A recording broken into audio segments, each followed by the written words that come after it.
Tuhan sertamu, dan sertamu juga. Inilah Injil Tuhan kita Yesus Kristus menurut Matius. Dimuliakanlah Tuhan. Sesudah mengenyangkan orang banyak dengan roti, Yesus segera menyuruh murid-muridnya naik perahu dan mendahuluinya ke seberang. Sementara itu ia menyuruh orang banyak pulang.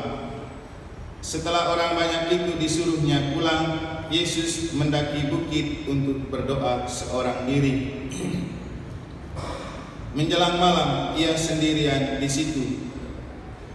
Perahu para murid sudah beberapa mil jauhnya dari pantai dan diombang-ambingkan gelombang karena angin sakau. Kira-kira pukul 3 pagi, datanglah Yesus berjalan di atas air kepada mereka. Melihat dia berjalan di atas air, para murid terkejut dan berseru, "Itu hantu." Lalu mereka berteriak-teriak ketakutan. Tetapi Yesus segera menyapa mereka, katanya, "Tenanglah, ini aku, jangan takut." Lalu Petrus berkata, "Tuhan, jika benar Tuhan sendiri, suruhlah aku datang kepadamu dengan berjalan di atas air." Kata Yesus, "Datanglah." Lalu Petrus turun dari perahu dan berjalan di atas air mendekati Yesus.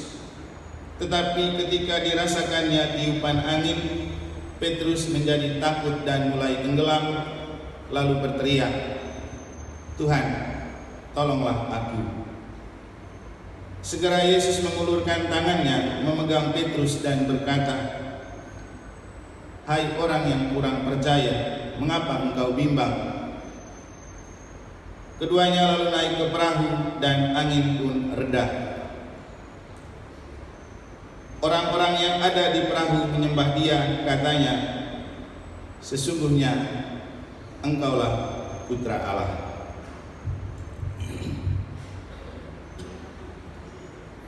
Berbahagialah orang yang mendengarkan sabda Tuhan dan tekun melaksanakannya. Sabdamu adalah kebenaran dan hidup kami.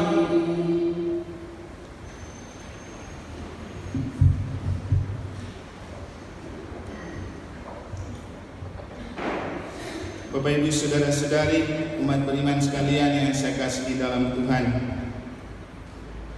Kalau di darat, hidup itu ibarat sebuah perjalanan. Kalau di laut, hidup itu ibarat sebuah pelayaran. Di udara, hidup itu sebuah penerbangan. Entah di darat, di laut atau di udara, tidak ada perjalanan, pelayaran dan penerbangan yang selalu aman dan terkendali. Kadang cuaca mendukung, kadang menemui perjalanan yang tenang, tetapi juga kadang menemui jalan-jalan lubang, jalan-jalan buruk, jalan-jalan yang menakutkan, gelombang, gelora, angin sakal, dan juga mendung. Nah, ketika memasuki hal-hal atau badai kehidupan seperti itu, apa yang harus kita buat? Yang biasa kita gampang panik. Tetapi dari dua bacaan suci yang telah kita dengar, khususnya bacaan pertama dan Injil, sebenarnya kita bisa belajar apa yang harus kita lakukan ketika kita harus sedang menghadapi badai dan gelora kehidupan yang mungkin bisa saja menghempaskan dan menghanyutkan kita. Namun sebelumnya marilah kita simak dulu sebuah lagu ini, karena di lagu ini ada jawaban atas pertanyaan itu.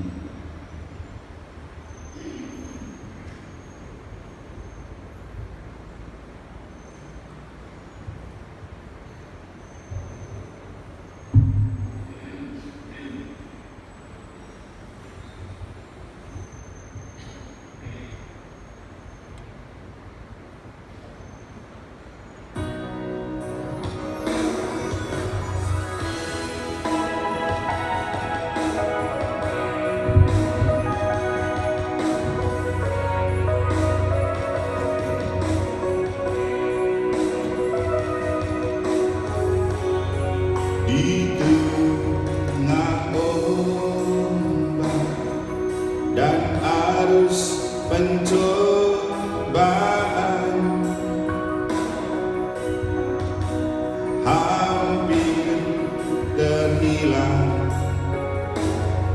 tujuan arah hidupku,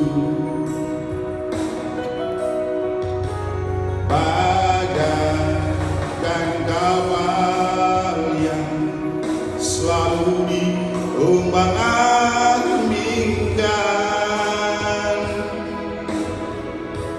mengharap kasihnya seolah-olah tiada mampu. Yesus perhatikan kehidupan setiap orang yang sudah rusak, dibetulkan dengan penuh kasih sayang. Yesus perhatikan setiap tetesan air mata. Dia mengenal hati yang penuh penyesalan dosa.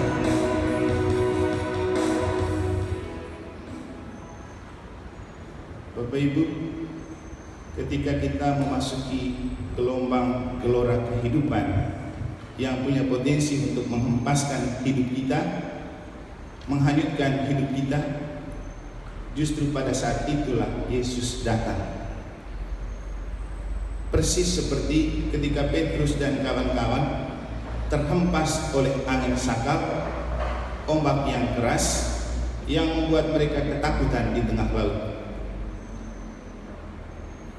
Danau Genesaret atau Danau Galilea atau juga disebut Danau Tiberias itu adalah satu tempat pelayaran para nelayan di Kapernaum, termasuk Petrus dan kawan-kawan.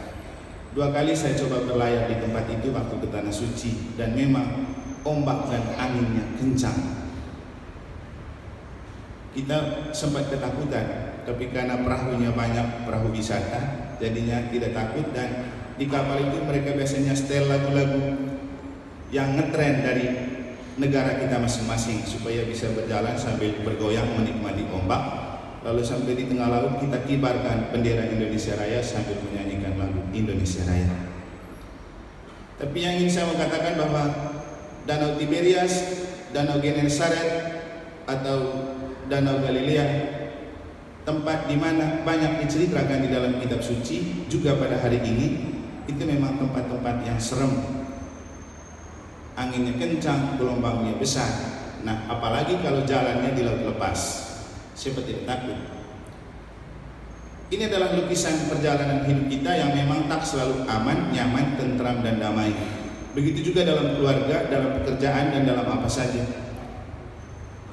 Bahkan ada sebuah buku yang menulis tentang ritme kehidupan manusia dalam sebulan, dalam buku yang berjudul Bioritme, artinya ritme kehidupan seorang manusia dalam sebulan. Bapak Ibu harus peka untuk melihat bahwa dalam sebulan siklus kehidupan kita memasuki fase-fase. Membahagiakannya di mana, suramnya di mana, murah rezekinya mana, yang tidak murah rezekinya mana. Kapan fase-fase di mana kita punya semangat, energi, tetapi kapan kita loyo dan lesu. Itu harus kita pelajari dari hari ke hari, dari bulan ke bulan. Maksudnya supaya ketika kita memasuki fase yang kita sulit menerima, kita tetap bersyukur. Dan yang paling penting itu yakin bahwa saat kita mengalami kesulitan dan diterpa ombak, kalau kita percaya kepada Yesus, Yesus justru hadir pada waktu yang tepat. Memang ada bahaya seperti Petrus dan kawan-kawan yang sudah kenal Yesus, malah ketika Yesus datang di tengah malam itu dilihat sebagai hantu. Tapi ini wajar. Bapak Ibu juga tahu kalau lagi kalang kabut, lagi galau, lagi panik, pasti segala yang baik pun akan dilihat tidak baik. Apalagi kalau dasarnya kita takut setan, jalan malam-malam ada bunyi sedikit, mungkin tikus atau kucing yang lewat, Bisa saja kita langsung, itu setan, hati-hati, apalagi tempat itu angker, pasti lewat. Padahal bisa jadi Tuhan yang lewat. Nah, pertanyaannya, ketika kita dalam kegalauan, kegaduhan, atau kepanikan, bagaimana kita tetap bisa menemukan bahwa ada Tuhan yang datang menolong? Perlu iman. Yang kedua, selalu punya kepercayaan yang teguh bahwa Tuhan tidak pernah membiarkan kita berjalan sendirian. Persis seperti lagu tadi, Yesus tahu kita sedang apa, Yesus tahu apa isi hati kita. Dia akan datang pada waktu yang tepat. Dan yang kedua, tetap tenang menghadapi situasi apapun gelora gelombang kehidupan, seperti yang ditunjukkan oleh Elia dalam bacaan pertama. Dia pergi ke sebuah bukit, lalu di sana dia diterpa oleh macam-macam ancaman. Ada angin ribut, ada gempa bumi, ada api. Tetapi ia tetap bertahan tenang di dalam gua. Tiba-tiba angin sepoi-sepoi datang. Ia tahu ini Tuhan. Lalu ia keluar dan berjumpa dengan Tuhan. Bapak Ibu perlu membangun ketenangan dalam hati dan dalam diri ketika hidup sedang diterpa oleh badai. Yakinlah bahwa pada saat yang indah Tuhan datang untuk membantu dan menolong kita, karena Tuhan tidak pernah tidur untuk menyelamatkan kita. Yang penting kita jangan pernah tidak percaya kepada Tuhan yang selalu membantu dan menolong kita tepat pada waktu yang indah seperti yang Tuhan mau. Semoga Tuhan memberkati.